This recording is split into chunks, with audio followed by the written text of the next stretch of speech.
Okay, so in this class we will talk about digital logic gates and gate ICs. Digital means anything that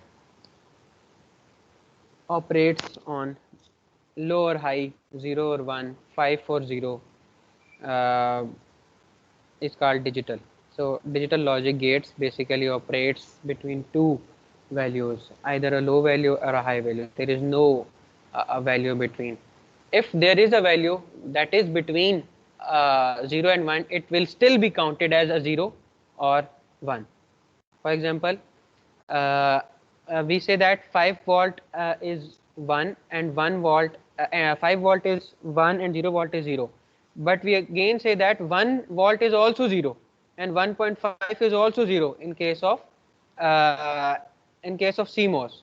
See, similarly 2.5 is also 1, 3.5 is also 1, 4.5 is also 1. So digital means you have only two basically quantities, or you can say two operating points, either a 0 or a 1. If a value lies between these two values, it will still be round off to a low or a high. And we read about it in first class when we discussed TTL logics and CMOS logics. I will revise that thing too in today's class. Well, there are three types of basic gates. These are called basic gates or fundamental gates. Fundamental gates are the ones, basic gates or fundamental gates, these are the ones uh, through which other gates can be formed. These are inverter, which is a NOT gate, AND gate, OR gate, and exclusive. Sorry, this is not. Some books consider this gate as a you can say fundamental gate, but majority is majority books or majority authors consider only these three books, these three gates: NOT gate, AND gate, and OR gate. These are fundamental gates. And there are two gates which are NAND and NOR. These two gates are called universal gates. These are called universal gates. Why these are called universal gates? Though these are derived gates, these gates are formed by the combination of fundamental gates, but still these two gates have power to generate any other gate, either OR gate, AND gate, NOT gate, exclusive OR gate, exclusive NOR gate. These two gates can form any other gates. Therefore, these two gates are called universal gates. Because of its universality, these are used in almost every chip to create any gate that is required in any electronic circuit. See, clear? These two are called universal gates because even a fundamental gates can be formed through these two gates. Sir Yes. Sir इसके अंदर ये limitation नहीं है कि कितने हमें use करने पड़ते हैं कोई भी गेट बनाने के लिए। लाइक मेरे पास अगर फॉर एग्जांपल टोटल 10 गेट्स बनते हैं तो ये मेरे पास एक नैंड एक नॉर से वो सारे के सारे 10 बन जाएंगे, या फिर मुझे ये भी ज़्यादा चाहिए होंगे दो से? ऑब्वियसली। अच्छा, आपका क्वेश्चन ये है कि नैंड गेट से दूसरे गेट्स बनाने के लिए मुझे कितने नैंड गेट चाहिए होंगे? सर कितने नैंड कितने नॉर चाहिए होंगे? एग्जैक्टली हाँ, ऑब्वियसली क्वेश्चन इज मतलब लाइक एक्सीलेंट। कह रहा है कि इससे दूसरे गेट बनाने के लिए मुझे ये भी तो ज्यादा चाहिए होंगे ना। फॉर एग्जाम्पल, अगर मैंने अभी आगे जाके देखेंगे कि अगर नैंड गेट जो है, this is I guess NAND gate का सिंबल, तो अगर नैंड गेट के दोनों टर्मिनल शॉर्ट कर दिए जाए ना, नैंड गेट के दोनों टर्मिनल शॉर्ट कर दिए जाए और एक ही इनपुट दी जाए, तो it acts as an inverter. ठीक है। सिमिलरली अगर इसे आपने नैंड गेट को आपने नॉट गेट नैंड गेट को आपने एंड गेट बनाना है, तो ऑब्वियसली आपको क्या करना पड़ेगा कि दो नैंड गेट चाहिए होंगे। एक नैंड गेट से लगेगा और अगला नैंड गेट इसे नॉट करने के लिए इसे शॉर्ट कर देंगे इनपुट, और एक और नैंड गेट लग जाएगा। ठीक है, तो it will act as a AND gate. ठीक है, तो वो ऑब्वियस बात है कि अगर आपने इसके थ्रू दूसरे गेट बनाने हैं तो आपको ये ज्यादा चाहिए होंगे, ताकि इसके कॉम्बिनेशन के थ्रू आपके दूसरे बना सकेंगे। सही है। Yes sir. ठीक है। अभी ये वाली बात चले, अभी यहीं पर छिड़ गई है तो मैं इसकी ये वाली बात बताता हूँ। फॉर एग्जांपल देखें, एंड गेट जो होता है, एंड गेट की आपको पता है, ये ए अगर लें ये बी लें, तो एंड गेट की होती है आपके पास लॉजिक 0 0 पे 0, 0 1 पे 1, 1 0 पे 0, 1 0 पे 0, सॉरी, और 1 1 पे 1। लेकिन नैंड की होती है 1 1 1 0। ठीक है, ये नैंड गेट की होती है। अच्छा, this one is for NAND. अब मैंने कहा है कि अगर नैंड के दोनों टर्मिनल शॉर्ट कर दिए जाएं, ठीक है, नैंड के दोनों टर्मिनल्स शॉर्ट कर दिए जाएं तो क्या होगा, देखिएगा। नैंड के जब दोनों टर्मिनल शॉर्ट कर दिए जाएंगे तो इसका मतलब जो लॉजिक आप एक को दे रहे होंगे वही दूसरे को भी ऑटोमेटिकली चली जाएगी।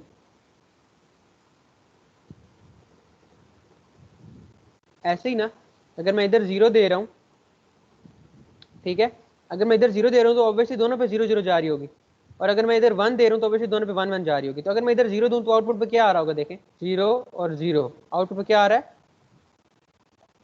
1। समझे बात की। और अगर मैं दोनों पे 1 1 दे दूं तो आउटपुट पे क्या आएगा, 0। तो इस केस में हम कहते हैं कि ये दिस मतलब जो आपने इसके अंदर एडिटिंग की है ना इस नैंड के अंदर, इसने इस नैंड गेट को क्या बना दिया, नॉट गेट। सिमिलरली आपने इसको एंड गेट बनाना है तो आप ये वाली चीज, मतलब जो आपने इसका नॉट बनाया है, ये आप नॉर्मल नैंड के आगे लगा दो तो वही जो है एंड गेट बन जाएगा। सिमिलरली इसे और बना सकते हैं, नॉट बना सकते हैं, इवन नैंड एक्स और कुछ भी बना सकते हैं, क्योंकि आपके पास जब बेसिक गेट्स बन सकते हैं नैंड गेट से, और आपको पता है बेसिक गेट से बाकी गेट्स बन सकते हैं, तो आप इनडायरेक्टली सभी गेट्स इससे बना सकते हैं। तो therefore these two are called universal gates. Okay, this thing is called truth table. अच्छा, majority of gates have two inputs and one output. Majority of gates have two inputs and one output, except the inverter. Inverter has one input and one output. But you will see that in the truth table, there are like multiple inputs, more than two inputs. See, three inputs and one output, four inputs and one output. तो फिर जो मैंने बात की है वो तो गलत नहीं होगी। मैंने कहा था कि there are two inputs and only one output. तो इसका क्या आंसर हो सकता है कि why there are like why in these tables there are more than two inputs?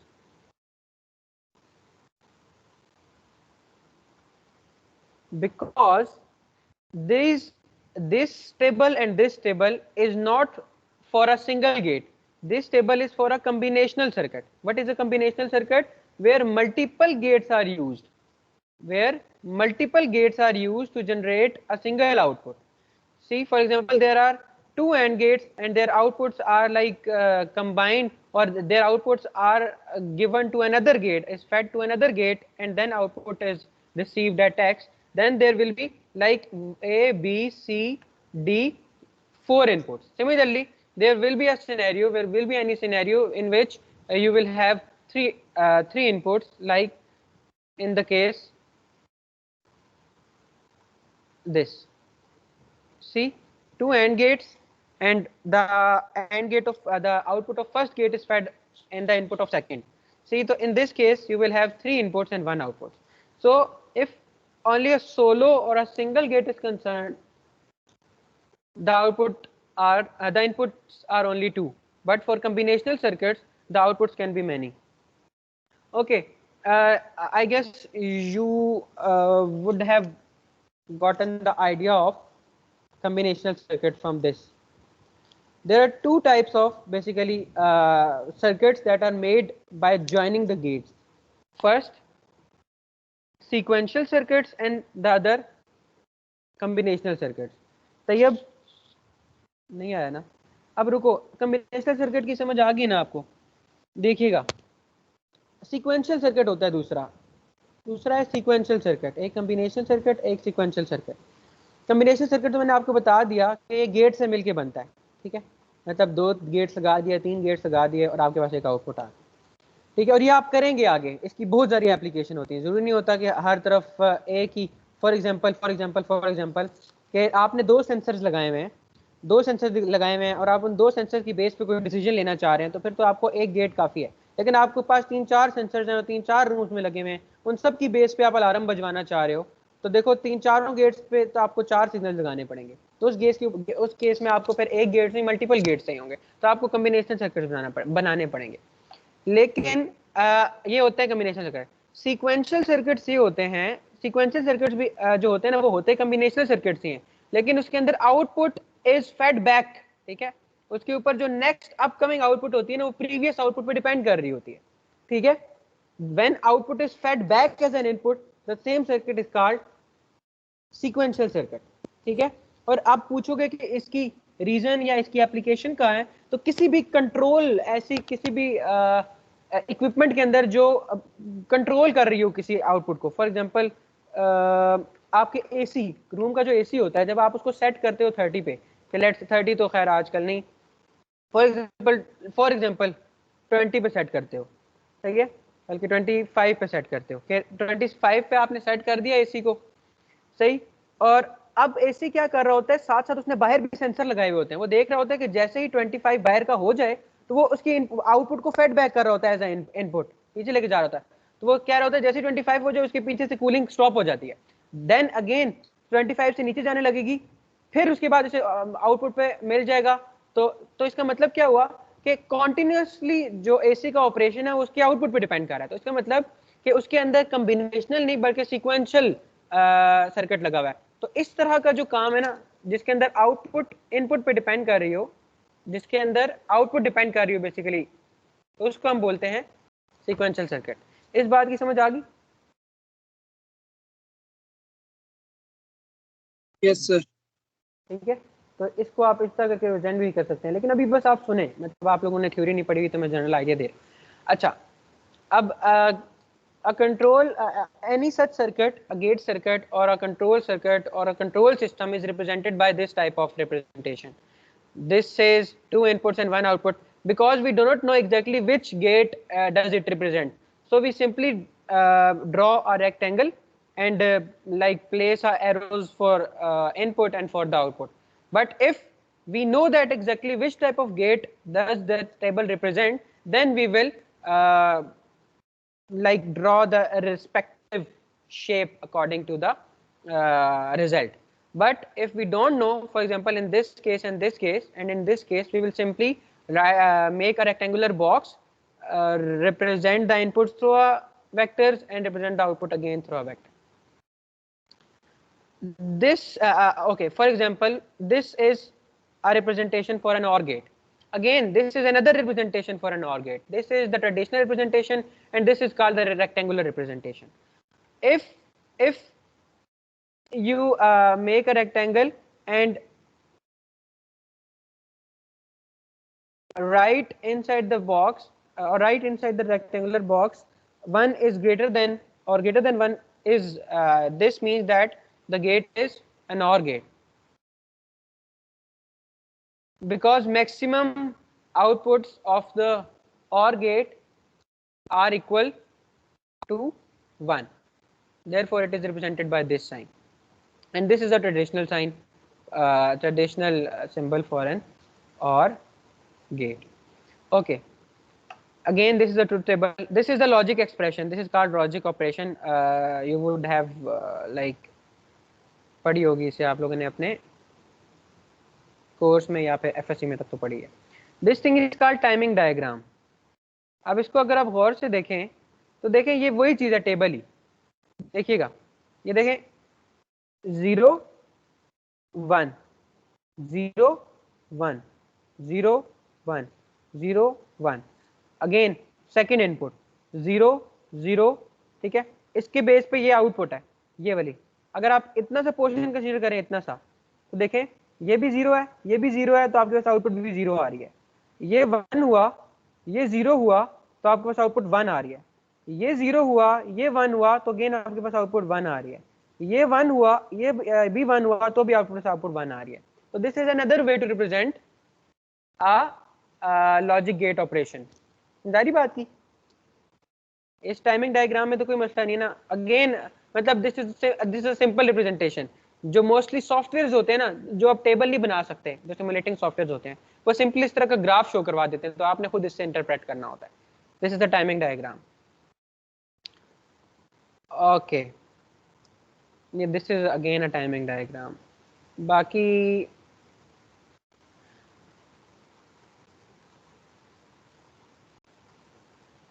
again this is an AND gate, and its rectangular box representation is this. This is its table, this is its logic expression, this is timing diagram, and again this is a NOT gate. It can be represented in two ways, either this one or this one, this one or this one for rectangular representation. This is its truth table, और ये आपके पास इसका logic Boolean expression आ जाएगा। I think Boolean का तो सबको पता ही होगा। Boolean deals with only two digits और लाइक टू वेरिएबल्स बोल सकते हैं इसे, या टू इनपुट्स बोल सकते हैं, जो भी, आइदर 0 या 1। तो इस तरह की चीज़ को हम बोलते हैं। पूरा सिस्टम अगर खाली इन दो ऑपरेटिंग पॉइंट्स पे चल रहा है ना, तो हम इसे बोलेंगे कि वो बोलियन सिस्टम है, ठीक है। और इस एक्सप्रेशन को आप बोलेंगे बोलियन एक्सप्रेशन, जिसके अंदर आप सिर्फ बोलियन इनपुट दे सकें, और these are the boolean inputs. Again वो जो मैंने आपको पहले बात बताई थी कि जिस इस केस में देखें 3 है। अब इसकी लॉजिक एक्सप्रेशन देखें क्या बनेगी। दीज टू आपके पास एंड हो रहे हैं, तो ये आ जाएगी एंड, और ये इन दोनों के बाद और हो रहा है, और क्या आपको पता है कि क्या रिप्रेजेंटेशन होती है, प्लस वाली। तो लॉजिक एक्सप्रेशन इसकी बन जाएगी ए एंड बी, ए और बी, और इसके अंदर ये दोनों प्लस हो जाएंगे, तो ये इसकी combinational, this is the combinational circuit, ठीक है। अब वो आपको याद होगा, मैंने आपको स्टार्ट में ही कम्बिनेशनल और सीक्वेंशियल सर्किट, तो हम वहां तक पहुंच चुके हैं, ठीक है। हमने लेफ्ट वाला सारा कवर कर लिया, और डीएलडी की उस जगह के ऊपर हम कम्बिनेशन और सीक्वेंशियल सर्किट अभी नहीं है, कम्बिनेशन सर्किट। अच्छा, अगेन ये देखें, ये टाइप्स ऑफ कम्बिनेशन सर्किट कि आप किस तरह मिला के कोई नया गेट बना सकते हैं, डिपेंडिंग आप किस तरह की, डिपेंडिंग अपॉन आप किस तरह की लॉजिक बेसिकली चाह रहे हैं। अच्छा, अब गेट्स की एप्लीकेशन क्या हो सकती है। एक तो एप्लीकेशन मैंने आपको पहले दे दी कि आईसीस के अंदर, चिप्स के अंदर, इस क्या उसे बोलते हैं, कंप्यूटर्स के अंदर, कैलकुलेटर्स के अंदर, यही हो रही होती है कैलकुलेशन। सेकेंडली, आपने ना कभी कभी कोई सर्किट डिजाइन करना होता है, तो आपको उसकी इनपुट के ऊपर, सेंसर्स की इनपुट के ऊपर आपने आउटपुट डिसीजन लेना होता है। फॉर एग्जांपल, आप अपने घर का सेफ्टी अलार्म बना रहे हैं, तो आपने सेंसर्स लगाए हुए हैं गेट के ऊपर भी, और आपने सेंसर लगाए हुए हैं लेट्स से विंडोज के ऊपर भी, ठीक है, और आपने सेंसर्स लगाए हुए हैं रूम के बाहर भी लेट्स से। तो 3 जगह से इनपुट आ रही है, लेकिन अलार्म के पास तो अलार्म तो एक ही है ना, तो इन सबको आपको बल्गर अलार्म आपका बजेगा। तो सेंसर जब इनपुट लेगा तो उसे 1 लेंगे, उसे हम 1 कहेंगे कि 1 आ रहा है, यहाँ से भी 1 आ रहा है, यहाँ से भी 1 आ रहा है, यहाँ से भी 1 आ रहा है, ठीक है। अब किसी एक जगह से भी 1 आए तो हम चाहते हैं कि अलार्म आपका बजे, तो जो आउटपुट होगी ये सिंपल अलार्म में जा रही होगी, ठीक है, और अलार्म बजना शुरू हो जाएगा। तो अगर किसी एक से भी आप चाह रहे हैं, तो इसका मतलब आपने इस तरह की ट्रुथ टेबल बनाना है, या आपने इस तरह की लॉजिक बनानी है कि 1 0 0 पे भी आपका 1 आए, 0 0 1 पे भी आपका 1 आए, 1 0 1 पे भी आपका 1 आए, 1 1 1 पे भी आपका 1 आए। तो समझा रही बात की, सिर्फ 0 0 0 पे आपका अलार्म ना बजे।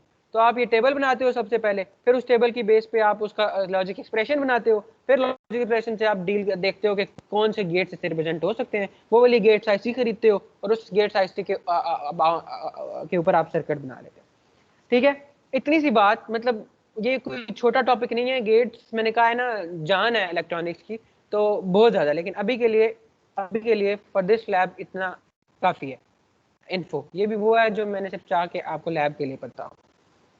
यहाँ तक कोई मसला अभी तक? No sir. अच्छा, देखें, अब ना एक्चुअली तैयब आया यार, तैयब तैयब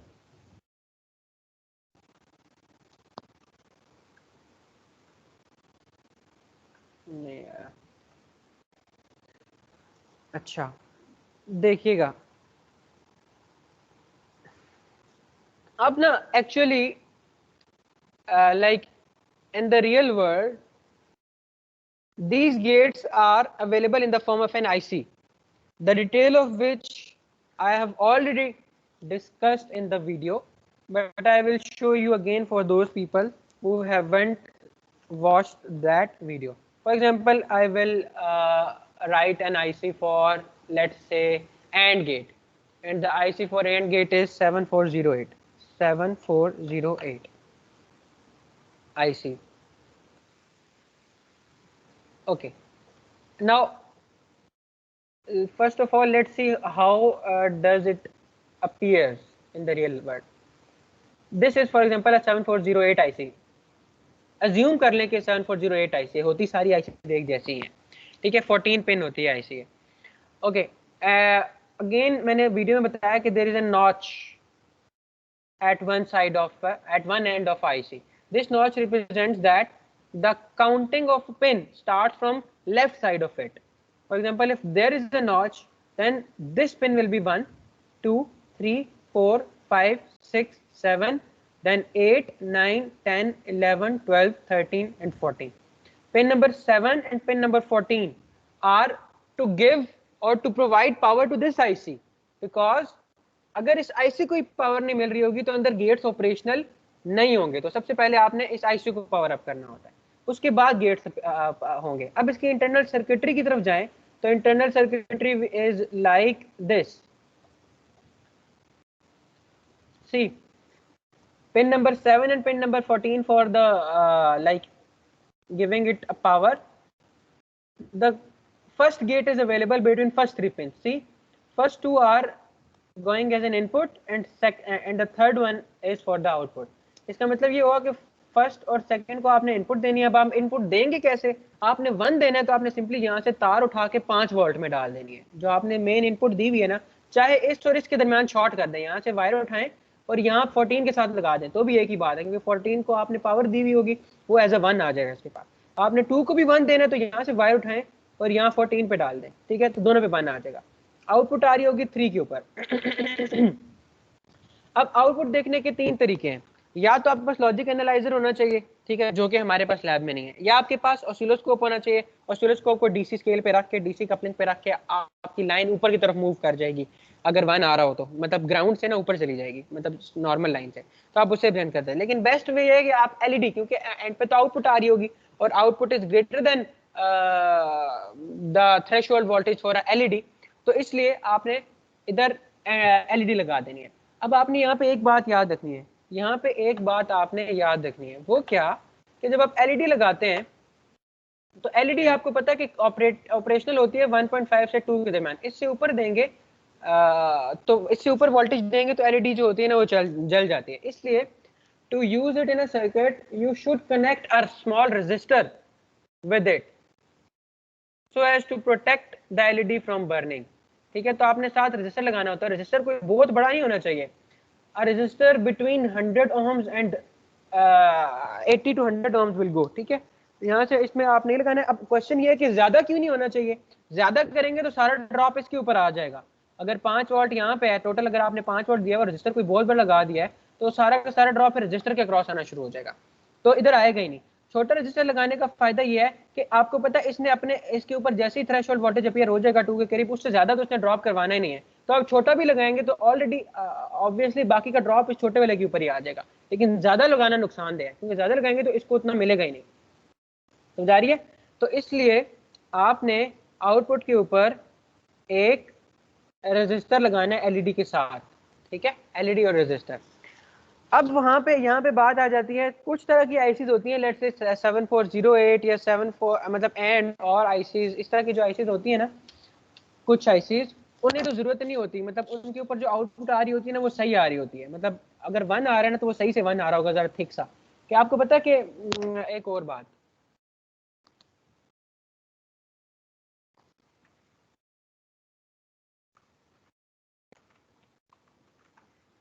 ये मैंने आपको फर्स्ट लैब में बताया था कि टीटीएल के लिए देखें 0 से लेकर 0.8 एज एन इनपुट होती है, 2 से लेकर 5, और आउटपुट पे 0 से लेकर 0.8 एज अ 0 होता है, 2 से लेकर 5 एज अ 1। और यहाँ पे देखें 0 से लेकर 0.5 एज अ आउटपुट के लिए 0 से लेकर 0.5 एज अ लो कंसिडर किया जाता है और 2.7 से लेकर 5 एज अ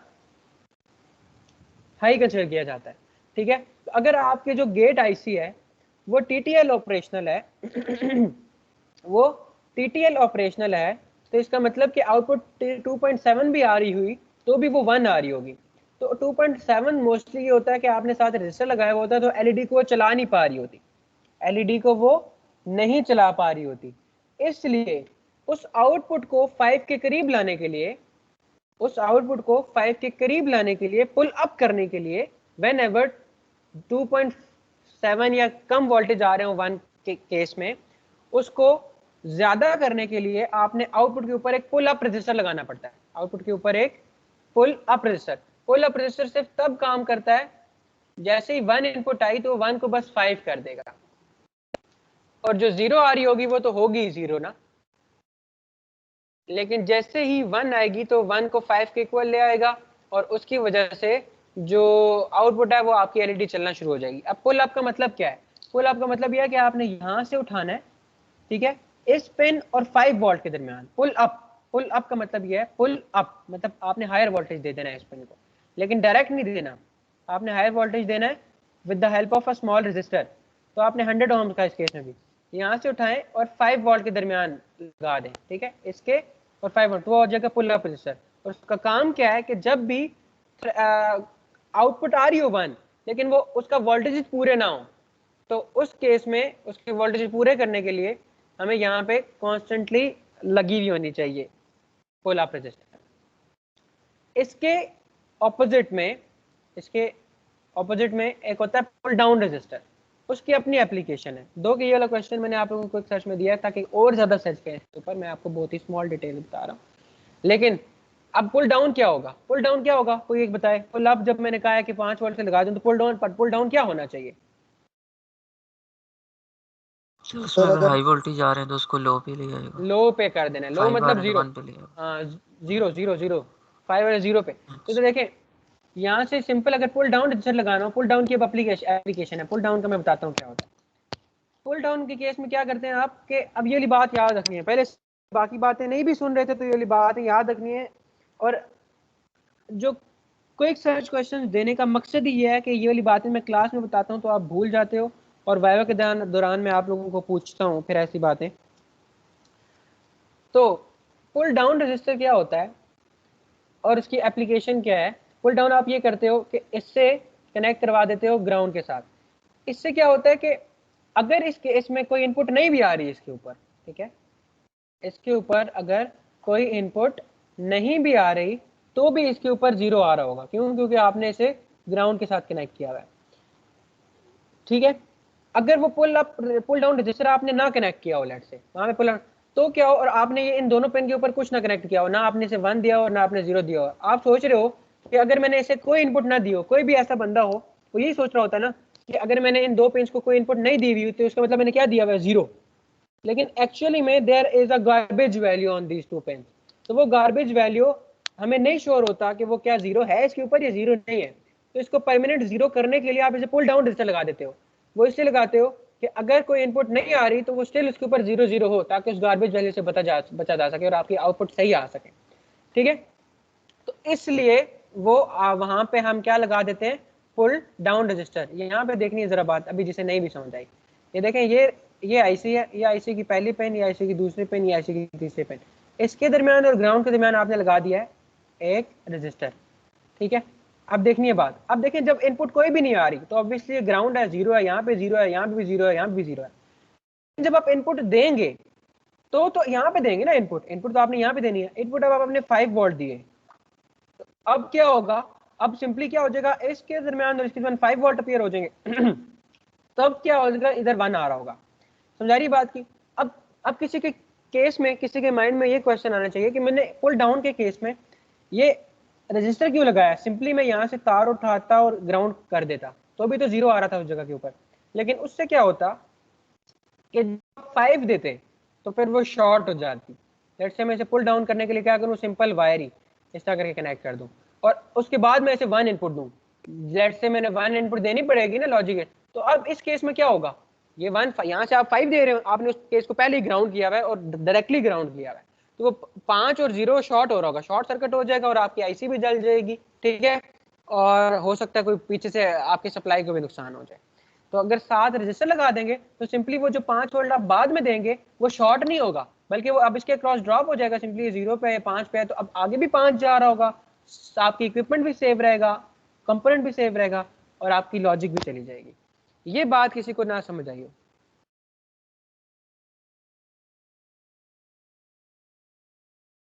पुल डाउन क्यों लगाते हैं?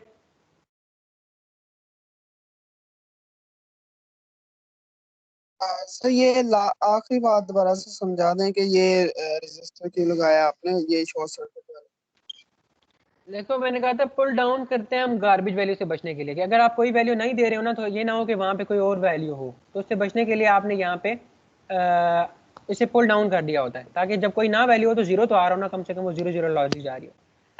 अगर अब जीरो लॉजिक देने के किसी के माइंड में ये भी आ सकता है ना क्वेश्चन कि कोई ना वैल्यू बचने की वजह से आप सिंपली उसे ग्राउंड कर दो दोनों को, इन दोनों तारों को, तो भी तो जीरो जीरो आ रहा होगा। लेकिन उस केस में जब आप बाद में इनपुट दोगे ना वन करने के लिए, आपने इनपुट वन भी तो देनी है ना, टेबल को वेरीफाई करने के लिए आप वन देते हो। उस केस में देखो पीछे से आप 5 दे रहे हो और आपने इस पेन को डायरेक्टली जीरो पे किया हुआ है, तो ये 5 और जीरो शॉर्ट हो जाएगा। ये बिल्कुल वैसा ही है जिस तरह आपने बैटरी के 2 टर्मिनल्स को शॉर्ट कर दिया, तो इससे यहाँ पे इधर डैमेज हो जाएगी, आपकी आईसी भी डैमेज हो जाएगी और इक्विपमेंट डैमेज होने का खतरा है। तो इसलिए आप एक स्मॉल रजिस्टर लगाते हो पुल डाउन करने के लिए, ठीक है।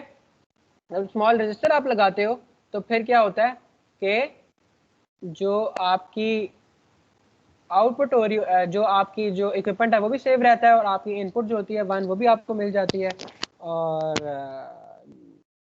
कोई खतरा भी नहीं होता, ठीक है। Yes sir. एनएस आप मुझे बताओ पुल अप क्या होता है। सर पुल अप रजिस्टर होता है कि जब हमारे पास कोई वैल्यू कम हो तो हम एक रजिस्टर लगा देते हैं उसके, और 5 वोल्ट के दरमियान तो उसे बढ़ाकर 5 वोल्ट कर देते हैं और 1 पे ले जाते हैं। जबरदस्त, ठीक है। तो वो हो जाता है सर वो बिल्कुल कैसे काम पुल अप। करेगा? आपके पास पुल अगर अप वोल्टेज कम है तो ज्यादा कैसे कर सकते हैं? यार मैं इस चीज़ से बचना चाह रहा था, अभी फिलहाल मैंने इसके बारे में सर्च नहीं की, लेकिन तो ना पूछो। सही। फिलहाल बस इतना याद रखो कि वो ज़्यादा कर देता है। मैं भी सर्च करूंगा फिर मैं तुम्हें अच्छा सा आंसर दूंगा। फिलहाल मैंने तुम लोगों को इसलिए क्विक सर्च दिया है ताकि खुद सर्च करो। ठीक है अच्छा, सर।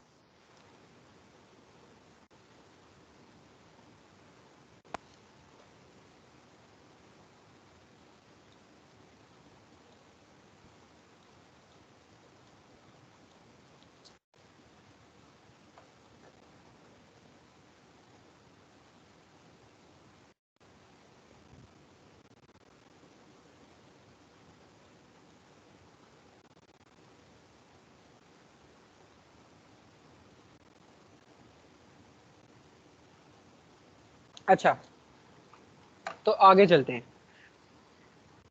अब ना हमने बेसिकली इस लैब में करना क्या है, गेट आईसीज को वेरीफाई करना है, सही है। अब गेट आईसीज क्या है,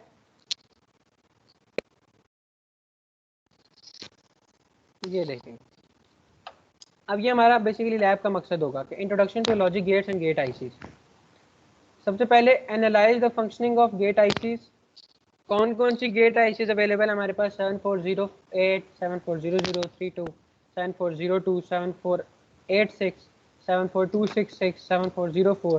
आपने बारी बारी क्या करना है, ये सारी आईसीज, जिस तरह एक आईसी तो मैंने एक आईसी तो 74266 तो मैंने वीडियो में यूज़ किया, ठीक है। उसका आप आउटपुट की बेस के ऊपर ये कंक्लूड करेंगे एंड पे कि वो कौन सा सर्किट बन रहा है, क्योंकि वो कौन सा गेट बन रहा है, ठीक है। अब इस ये आपने इसका कोई मैनुअल प्रोवाइड नहीं करूंगा, ये आपने खुद से बनाना होगा। तो ऑब्जेक्टिव इसके आ जाएंगे, ये मैंने ऑब्जेक्टिव खुद से लिख दिए हैं कि एक तो डिफाइनिंग लॉजिक गेट्स आ गया, सिमुलेटिंग गेट आईसी आ गया, और भी मैंने कोई काम लेट से तुम लोगों को बताया, तो पुल अप और पुल डाउन का बताया है, सही है, और वो काम कैसे करता है ये भी बताया है। अच्छा तो ये आ जाता है। अच्छा उसके बाद अपैरेटस कंपोनेंट व्हाट, जो जो इसकी दूसरी हेडिंग होगी अपैरेटस और कंपोनेंट्स, जो जो हम यूज़ करते हैं, ठीक है। जो जो मैंने यूज़ किया ना वीडियो के अंदर कंपोनेंट, वो आपने यहाँ पे लिख देना है। और लैब वर्क, अब मैं लैब वर्क स्टार्ट करने लगा हूँ कि लैब वर्क में आपने लिखना बेसिकली क्या है। अब हेडिंग देनी है सबसे पहले 7408 आईसी की, ठीक है। आपने पहले आईसी को वेरीफाई करना है। अब प्रोटियस सर्किट बनाना है। अब प्रोटियस ऑन करें।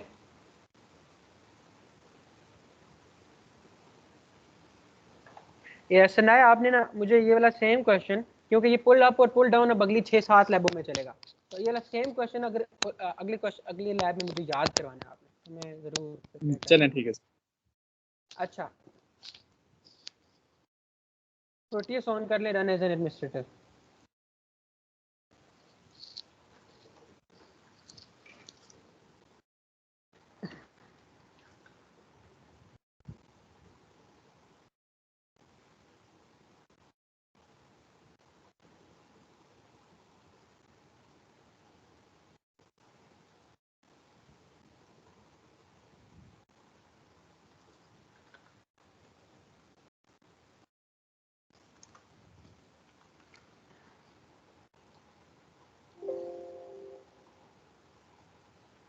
पीसीबी नहीं बनानी, पीसीबी के बारे में एक लैब करवाऊंगा, पता नहीं कब करवाऊंगा, लेकिन करवाऊंगा इंशाल्लाह।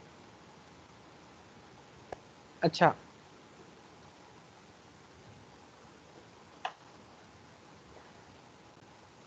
अब सबसे पहले मुझे क्या चाहिए, 7408 आपने सिंपल लिखा तो आपके पास देखें ये बनी आ जाएगी। अब ना ये तो कोई बहुत ही आसान काम हो गया। क्या आसान काम हो गया, तो देख ही पता चल रहा है कि ये कौन सी आईसी है, कौन सी आईसी है, देखें शेप भी बनी आ रही है एंड।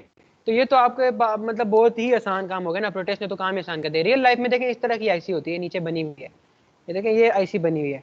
कितने पिन है, 1 2 3, मतलब 14 पिन आईसी होगी। फर्स्ट 3 इनपुट, ऊपर नॉच होगी, इससे साथ 1 2 3 लगा रहा होगा। अगर रियल में आपको कोई लैब में लेट से वाइवा चल रहा है, लैब में आपको मैं फाइनल आपका ले रहा हूँ लेट से, तो उसमें मैं आपको आईसी दूंगा। आपने यही काम जो मैंने वीडियो में किया है उस तरह आपने इनपुट और आउटपुट देख के और फिर एंड पे कंक्लूड करना होगा कि ये कौन सी आईसी है। अभी तो फिलहाल मैंने ये किया, इसे क्लिक किया। हाँ, एक और बात, अब कुछ आईसी आप देखेंगे, देखें हैं तो सारे 74080,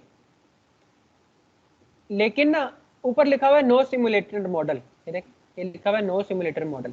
तो आपने कोई भी ऐसा कंपोनेंट नहीं पिक करना होता जिसका सिमुलेटर मॉडल अवेलेबल ना हो। ये देखें again no simulator model, again नीचे, तो इसकी सिमुलेशन अवेलेबल ही नहीं होती, तो जिसकी वजह से एरर आता है। तो ये मैं आपको ना एक दे रहा हूँ हिंट, क्योंकि एरर्स आ जाने हैं आपके वरना, और फिर आप मुझे मैसेज कर रहे हो।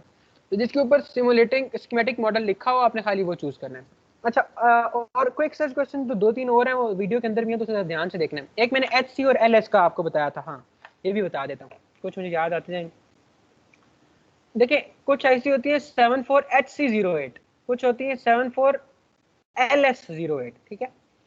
अब सिर्फ मैं इतनी हिंट दे रहा हूँ कि इन दोनों में फर्क सिर्फ इतना होता है कि एक TTL ऑपरेशनल होती है और एक CMOS ऑपरेशनल होती है। अब कौन सी TTL होती है और कौन सी सिमुलेशन, कौन सी CMOS ऑपरेशनल, मतलब जिनके इनपुट और आउटपुट ना CMOS लॉजिक्स पे डिपेंड कर रही होगी, और एक ही इनपुट और आउटपुट TTL लॉजिक पे डिपेंड कर रही होगी, ठीक है।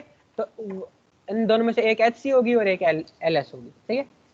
तो जो अभी है मेरे माइंड में इस वक्त फिलहाल वो ये CMOS होती है और ये LS होती है, लेकिन आपने सर्च करना है।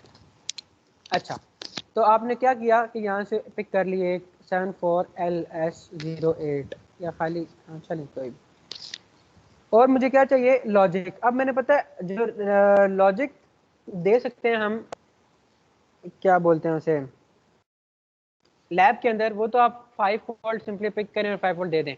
तो प्रोटीज पे उससे आसान तरीका है, सिंपली लॉजिक स्टेट लिखें आप, तो आपके पास ये नीचे वाली मोमेंट्री एक्शन होगा, मोमेंट्री नहीं लैच एक्शन, ठीक है। लैच मतलब कॉन्टिन्यूस, इस केस में आप कॉन्टिन्यूस 1 और कॉन्टिन्यूस 0 मिलेगा। तो एक आपने ये लगा दी, एक आपने ये लगा दिया, और ये दोनों आपके पास इनपुट्स आ गई, इनपुट्स आपने लगा दी इधर। अच्छा, अब इसमें आप देख रहे होंगे कि ये आईसी बनी हुई आई है, इस आईसी के ऊपर वो ग्राउंड पिन और 14 पिन नहीं है, तो हम ये अज्यूम कर रहे हैं कि प्रोटीएस ने इसकी 14 पिन जो आईसी है इसे खुद से ग्राउंड और खुद से मतलब आईसी को पावर करने के लिए दे दिया है। तो अभी सिंपली आपने गेट ऑपरेट करने हैं बस। और आउटपुट पे आपको क्या चाहिए, या तो आपको फंक्शन जनरेटर चाहिए होता है, या आप सॉरी ऑसिलोस्कोप चाहिए होता है, तो या आपने एलईडी, तो आपने यहाँ से सिंपली एक एलईडी ली। अब दो के यहाँ पे एलईडी हम ले रहे हैं, यहाँ पे एलईडी जलने का कोई खतरा नहीं है, तो यहाँ पे तो साथ रजिस्टर लगाने की कोई तुक नहीं बनती, लेकिन फिर भी एहतियातन आप, मतलब कि आपको याद रहे कि आपने लैब में लगाना है, तो आप रजिस्टर भी साथ लगाओ।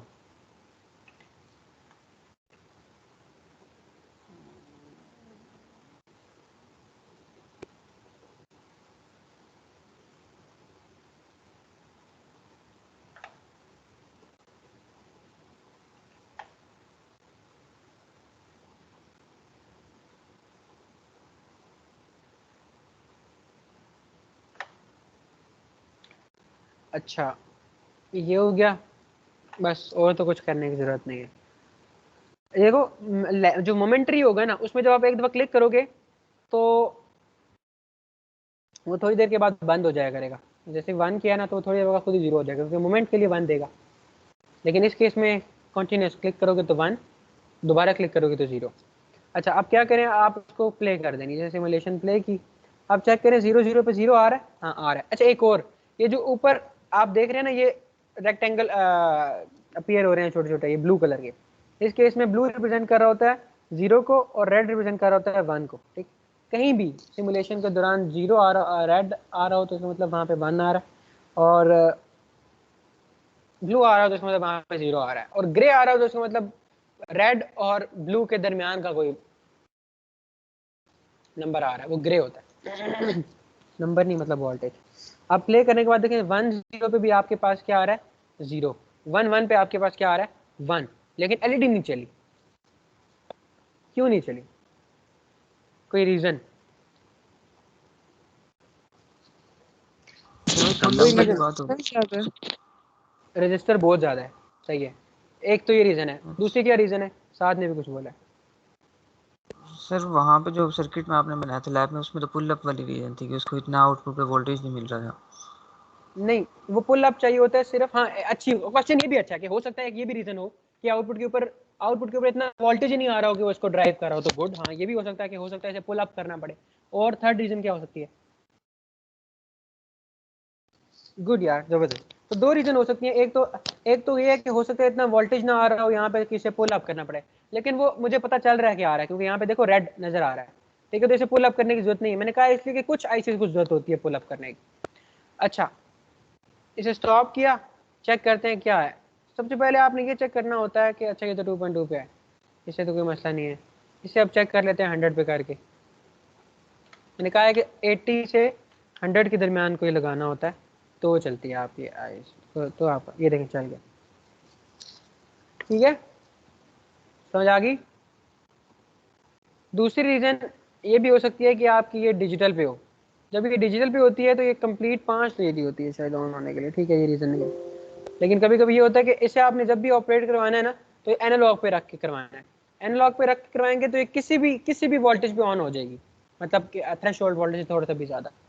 और अगर डिजिटल पे करवाएंगे तो ये सिर्फ ऑन या ऑफ होगी, या सिर्फ ऑन या सिर्फ ऑफ, उसके दरमियान ब्राइटनेस लेवल शो नहीं करेगी। ठीक है, तो इस केस के अंदर आपके पास काफ़ी लॉजिक्स मिस हो जाती हैं। क्यों? और लॉजिक मिस हो जाने की क्या वजह है? कि हो सकता है 3.5 आ रहा हो, या हो सकता है 1.6 आ रहा हो। लेट से 1.5 आउटपुट के लिए 1.5 होता है ना, लेट से तो हो सकता है 1.6 आ रहा हो, लेकिन है तो वो भी 1 ना, लेकिन ये उस पर 1.6 पे नहीं चलेगी अगर इसे आपने डिजिटल पे रखा होगा। तो इसलिए इसे अच्छा है कि इसे आप एनालॉग पे रखें। अच्छा, तो ये क्या आपने किया कि प्रोटेस लगा दिया, प्रोटेस पे काम किया, प्रोटेस का सर्किट आपने अटैच कर दिया। फिर आपने ट्रुथ टेबल बनाना है। अब ट्रुथ टेबल कैसे बनाना है? यहाँ से आप क्या करेंगे, 1 किया 0 किया, ठीक है, 0 किया 0 किया, 1 1 0 0, चार जो होती हैं स्टेट, उसके ऊपर वैल्यू ले ली, उसके आपने ट्रुथ टेबल बना लिया लैपटॉप के ऊपर। और सर्किट सिर्फ कोई एक पेस्ट करना है, सारी लॉजिक्स का नहीं, कोई एक पेस्ट किया, ट्रुथ टेबल बन गया। ट्रुथ टेबल बनाने के बाद आपने उसका सिंबल बना देना है, एक्चुअल रियल लाइफ सिंबल, ये किस तरह रिप्रेजेंट होती है वो ऑलरेडी यहाँ पे बना हुआ है। आप नेट से भी देख के उसका सिंबल बना सकते हो। फिर उसकी एंड पे लॉजिक एक्सप्रेशन लिखेंगे, और फिर आपने रिजल्ट लिख देना। रिजल्ट क्या कि we did this and according to the output results we conclude that the above IC is AND gate IC. ठीक है, उसके बाद आपने सिंपली क्या करना है, ये वाला सारी कार्रवाई जो आपने एक रजिस्टर के लिए की है, ये आपने बाकी सारे रजिस्टर्स के लिए भी करनी है। यहाँ तक कोई मसला जी? आईसीस के लिए। हाँ, बाकी आईसीज के लिए देखो, ये सारी आईसी हैं। अभी तो मैंने खाली एंड का बताया ना, हर गेट के लिए एक आईसी होती है। और ये देखो मैंने आपको बताया, और हर आईसी में 4 गेट्स होते हैं। ये वाली बातें खैर मैंने वीडियो में बता चुकी हैं, मैंने काफ़ी वीडियो जो वीडियो में बताई वो तो यहाँ पे नहीं बताई। अच्छा, तो इस तरह बाकियों का भी कर लोगे ना। पुल अप रजिस्टर यस किस सर। तरह लगाना है वो मैं बता देता हूँ। पुल अप रजिस्टर किस तरह लगाना है वो मैं बता देता हूँ। फॉर एग्जाम्पल मैं 74266 लेता हूँ। तो यहाँ पे क्या किया मैंने, इसको डिलीट किया और यहाँ मैं लिया 74266, क्योंकि मुझे पता है इसको पुल अप की ज़रूरत पड़ेगी। 74266, ठीक है। ये देखो शक्ल से पता चल रहा है कि कौन सा रजिस्टर है। ओ यार, रजिस्टर सॉरी, गेट।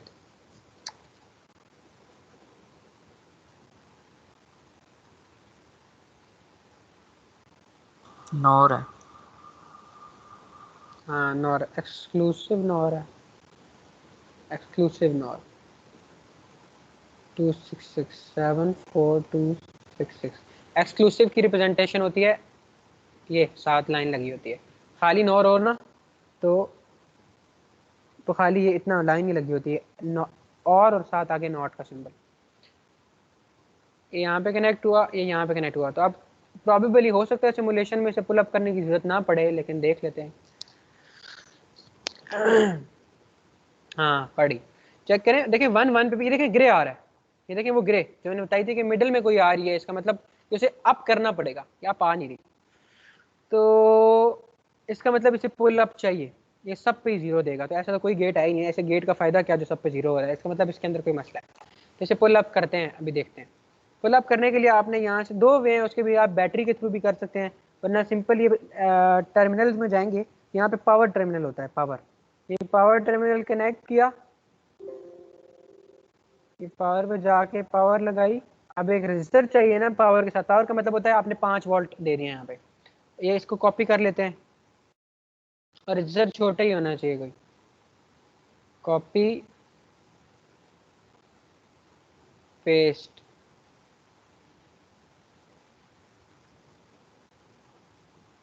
अच्छा अब पुल अप करना है ना, इसको राइट क्लिक करो, एडिट करो, और इसे वीसीसी दे दो यहाँ से, कि मैंने यहाँ से इसे मतलब वीसीसी दे दिया, इजी वे है बैटरी लगाने के बजाय, रियल लाइफ में भी आप ऐसे ही करते हो, यहाँ से उठा के वीसीसी दे देते हो। तो ये हो गया, अब चेक करते हैं कि आपकी आउटपुट आएगी या नहीं आएगी, देखा आ गई, तो क्या 0 0 पे भी 1 1 0 पे 0 1 1 पे 1 1 0 पे 0। तो इसी तरह आपने यहाँ से, अब इस केस में जो जो चीज़ मैंने वीडियो में करवाई हुई है ना, उसके वीडियो से स्क्रीनशॉट उठाने हैं, और साथ यहाँ से भी बेशक लगा लो।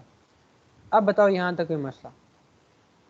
सर वो जो ग्रे और ये ब्लू सिंबल्स हैं ये कैसे आएंगे, मुझे पता नहीं चला। ग्रे खुद से आ रहे हैं ना, ये तो आ रहे होने चाहिए अभी। ये येलो का मतलब होता है, रेड का मतलब होता है प्योर 5, मतलब फुल हाई है, जितनी मैक्सिमम हाई आपने दी हुई है। 0 का मतलब होता है 0, ग्रे का मतलब होता है इनके दरमियान कोई है, मतलब हायर से थोड़ा कम और इससे थोड़ा ज्यादा, वो ग्रे है, ठीक है। सर तो ये इस केस में वीसीसी कैसे दी? यस वीसीसी दी है, यहाँ से आप टर्मिनल में जाके पावर पे करें, पावर यहाँ पे लगाएं, ये आ जाएगी, साथ रजिस्टर लगाएं, इसको राइट क्लिक करें, सॉरी हाँ राइट क्लिक, एडिट प्रॉपर्टीज में जाएं, सिमुलेशन स्टॉप करके एडिट प्रॉपर्टीज में जाएं, और यहाँ से ड्रैग डाउन करके ग्राउंड नहीं वीसीसी देनी है, तो वीसीसी कर लें। ओके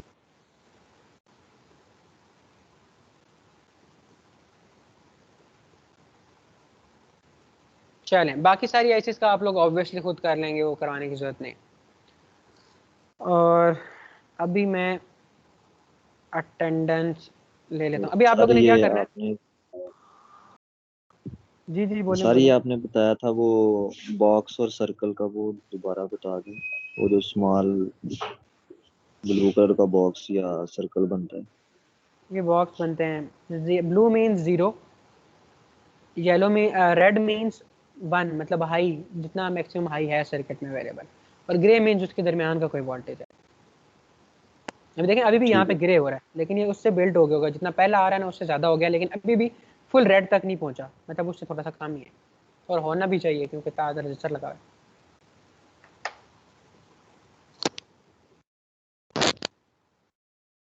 अच्छा अभी आप लोगों ने क्या करना है, मैं वाइवा के जिस पे मार्क्स लगाऊंगा, आपने इनमें से कोई भी एक आईसी पिक करनी है, कोई भी एक, ठीक है, और इस तरह का सर्किट बना के अपना नाम लिख के ऊपर यहाँ पे इस तरह करके अपना नाम,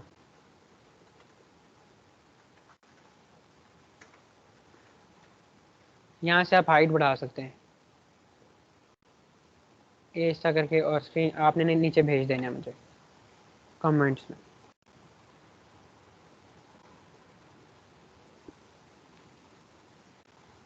सही है। मैं सर ये जो आपने अटेंडेंस साथ ले, साथ बनाया था वही वही सेंड कर दें? नहीं नहीं, उनमें से कोई एक, क्या है वैसे भी, सिर्फ आपने क्या करना होगा, यहाँ से डिलीट करना है गेट, उसमें से कोई और गेट पिक करें और वो गेट प्लेस करें और इस पर वेरीफाई करें और वो भेज दें साथ लिख के कि वो कौन सा गेट है। सर गेट कहाँ से सिलेक्ट करना है? गेट चूज करना है, यहाँ से लाइब्रेरी में जाए, ये यहाँ से चूज करना है, और कौन सा गेट चूज कर सकते हैं आप, ये इनमें से कोई भी 7400 7426, जिसे मैं कॉपी करके कमेंट में भेज देता हूँ। श्योर।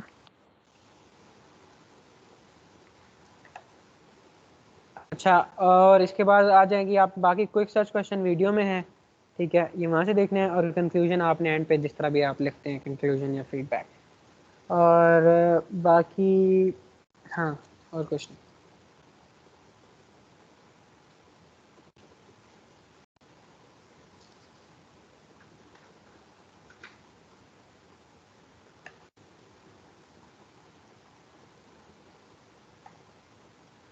इतने कम लोग हैं यार, 16,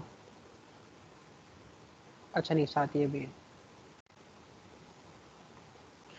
सही है, मैं अटेंडेंस लेता हूँ, आप तब तक को बनाओ।